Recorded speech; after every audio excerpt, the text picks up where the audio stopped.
right, new day, new laptop to repair, and this time we have an Alienware 17R3. This is a 17-inch gaming laptop. This is one of Dell's older gaming laptops, and I had one of my subscribers actually drove 2 hours to bring me this laptop. So shout out to Connor. But he didn't just bring me one laptop, he brought me 2 Alienwares. He actually brought me in this M15R2 also. This one's a friend of his. He's gonna try to fix this as a surprise to give it back to him, but that's not what we're working on right now. We're gonna be working on his 17R3. This one, he said that he changed out the back cover and he changed out the palm rest, but when he put it back together, it wasn't working anymore. So at one point it was working before he changed those parts out, but it wouldn't charge the battery, even after changing the battery out. So we're gonna look at this and try to address a few different issues, but right now it's not turning on.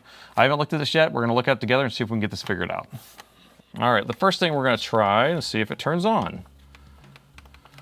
And we're not getting any power lights. Let's plug in the power.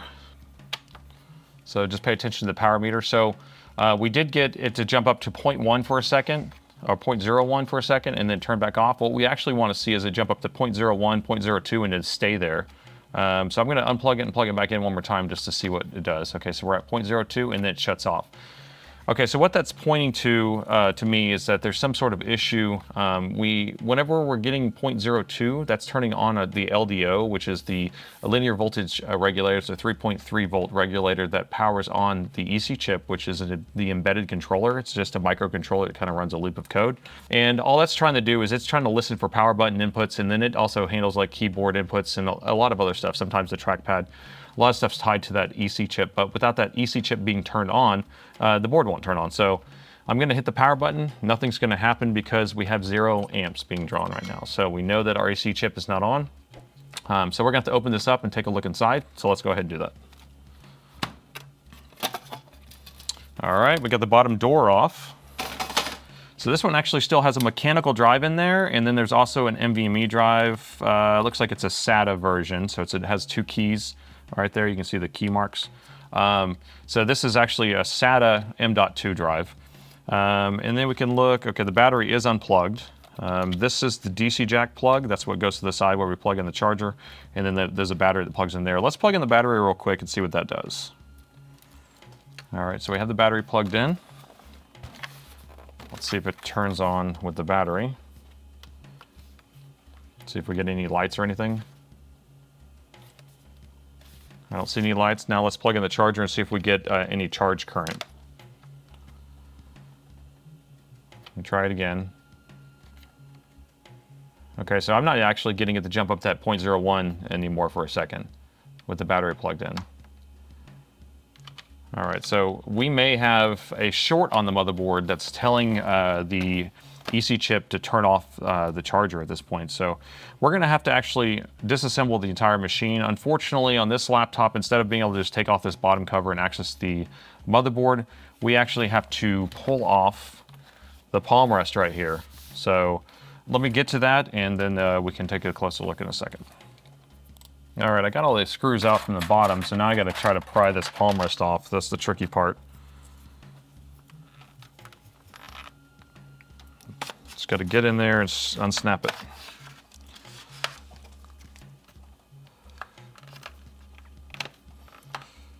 I do not miss this design. I don't mind. These machines are huge, but they are like desktop replacements. So to me, it kind of does make sense to have these really big machines if you just want it as a desktop and not have to have, it's almost like an all-in-one if you think about it like that. But I do not miss where you have to pull the palm rest off to get to the motherboard or pull the whole thing apart. The palm rest is off. So the way this is set up is it has the keyboard ribbon cables, the backlight, all of those actually plug in underneath, and then the power button plugs in through this circuit board on the top here. All right, so now we can access the motherboard. So I'm super familiar with this motherboard. I actually have a good stack of donor boards over there if we need any parts for it. These have been pretty reliable in the long run. This is an older machine. I think this would be a 6th gen i7, so we're looking at circa 2016.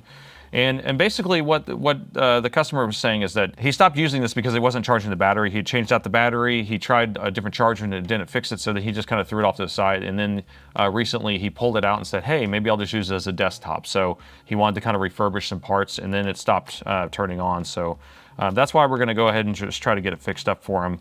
And so if we look around, so here's the main battery that he got put in here. And it is an OEM battery, which is really hard to come by. So I don't know how old this battery is at this point. We can look at the date. The date code's from 2016, so it is an older battery. It has a pair of fans. It looks very clean. And if we look, let's get under the microscope so we can just kind of take a quick look around. I just want to see if we see anything obvious. I don't want to necessarily have to pull this motherboard out if we don't need to, but we most likely will need to. We're just going to look at anything that we can see as like a damage. What is that? Is that just a spot? That just looks like a spot. I don't know if you notice it, but I think it's fine. It just looks a little dirty or something. Doesn't look burned. But so let's start over here. There is the LCD connector.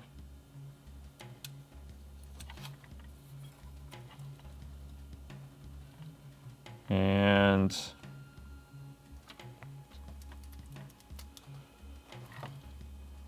I don't see anything yet.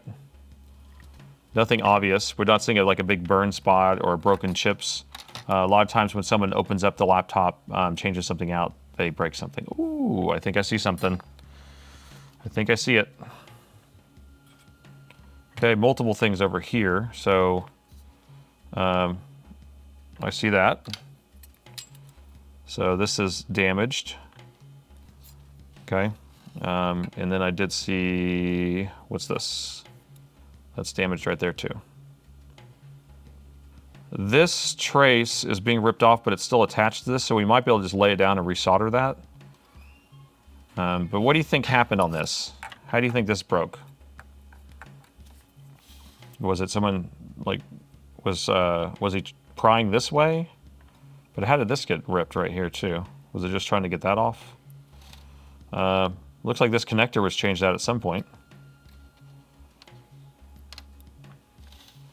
So I don't know what this circuit actually does, but I don't see how this would prevent the thing from turning on. But, you know, it is a resistor, so it would be pulling something across. We can try just laying it back down.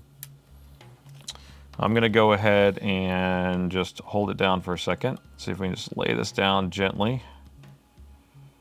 And so now I'm having it make contact, and then we're going to plug in the charger into the side. I just want to see if it does anything different. Well, it still went back down to 0, so that's not changing anything. But we're going to go ahead and resolder this anyway, and that way we can at least fix that issue. Let me make sure the battery's unplugged. I think it is, but check that. Battery is unplugged. So I'm going to turn this way so I can access it easier. All right, so let's go ahead and reflow this chip, and then we'll have to replace that other chip. There may be more damage than this if this is what's preventing it. We don't know, so we're about to test this. So let's just reflow the solder on this. Just a little flux, and we'll just hit it with a soldering iron. And then we'll just double check that this trace on this side is still connected, because it actually might be busted. So I'm just going to solder this real quick. Okay, that's soldered. And then we'll check that trace. I'm not sure that trace is connected. Let's look. Okay, so this trace is not connected. And does it look like it comes to this? I think it does. It looks like it does connect to that. Let's zoom in a little closer. So it looks like all we need to do is have it attach here. So I'm just going to keep it intact just like that, and then we'll just hit it with some solder across that. We could, you know, put a brand new trace in there, but since it's already intact and it's going to be doing the same thing, we're just going to go with it. Let's just hit it with a soldering iron real quick. Okay, so now let's check to make sure that those 2 points are connected. So I'm just going to touch right here, and then I'm going to touch right here. Perfect. Okay, so now we have connection, and then I want to make sure that we're connected over here. I'm just going to put it in ohms mode. I just want to see that we have connection all the way over here. We do. Okay. So this is all fixed up there. Let me just clean this up. All right, that looks good. All right, we still have that other chip that is broken that we can physically see, but what I want to see is if it changes its pattern of how it's going to power on. So I'm going to plug it in again. Oh, it went to 0.5 this time, 0.05. And is it staying at 0.1? It didn't. It still went down to 0. But let's hook up the palm rest and see if it turns on. The power button's on the palm rest, so I'm going to have to plug this in order to turn this on, and the machine doesn't turn on by itself.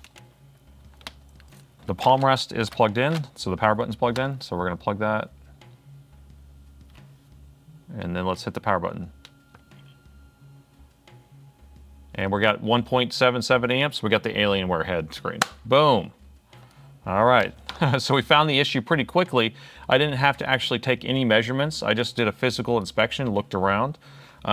We still are going to address that other chip. I'm sure that chip works fine because it looks like it's just more cosmetic, but because we're in there and it is broken, we're going to go ahead and replace it. So this, I don't know what this actually goes to. It is right next to this I/O cable, which goes to the USB ports and the audio and all this stuff over here. So there's a chance that something over here doesn't work because of that component, but it's not preventing it from powering on. So, but we are going to go ahead and replace this, and then we can go ahead and finish testing.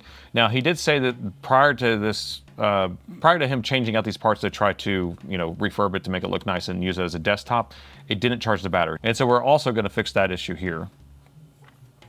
All right, so let me grab a donor board real quick. That way we can identify what chip that is, and then we'll get it replaced. All right, so I have a beautiful donor board.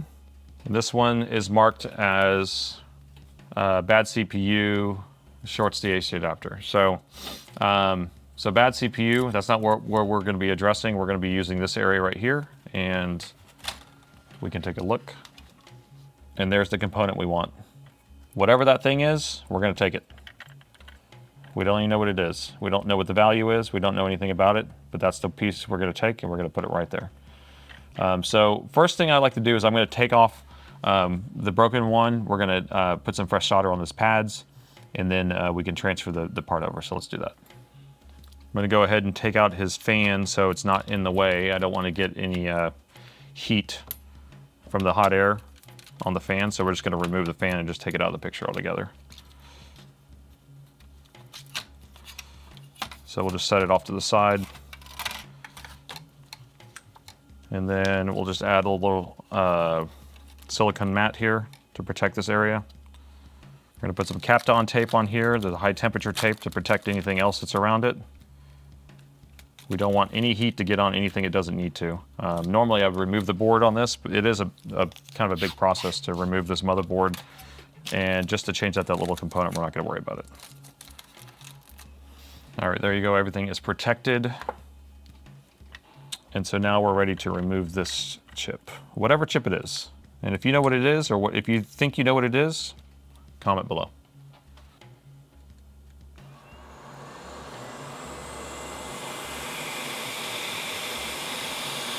Okay, we got that off. All right, while it's hot, I'm just gonna add a little bit of fresh solder on it. This is gonna be a lower temperature solder, so it's easier to put on the new chip. Now we can take this one off, and I'm not concerned about protecting anything around here, so I'm just gonna go right in and take it off of there. Looks like this has been knocked over a little bit. This board was probably removed from the system like, I don't know, 6 years ago or something. These donor boards I have been here for a while. All right. All right, let's get the new chip lined up. It's kind of a pain. Okay, just like that. All right, let's get in there and get out of there fast. Perfect. And I'm just going to straighten it out just a little bit.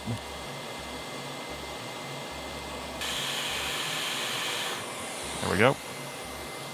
And I don't like this clumpy solder, so I'm just going to hit it with the soldering iron real quick. There we go. All right, there you go. Just like nothing happened. So good as new. Let me put this fan back in here. and screw it back together. What I want to do next is we're going to test it. We want to make sure that it passes all the diagnostics. And the fact that he was saying it wasn't charging the battery before, so we just need to figure that out too. All right, I have the polymers reconnected. We're going to plug in the power again. And then we'll hit the power button. And there you go, it's pulling current. We got the Alienware screen. Let's boot into diagnostics. Let's go ahead and just take a look and make sure that it is passing the test on everything else, and then we'll check the battery next. All right, the keyboard's not connected because you have to connect it underneath, but I'm just gonna plug in an external keyboard so I don't have to deal with that. All right, it's testing the fans.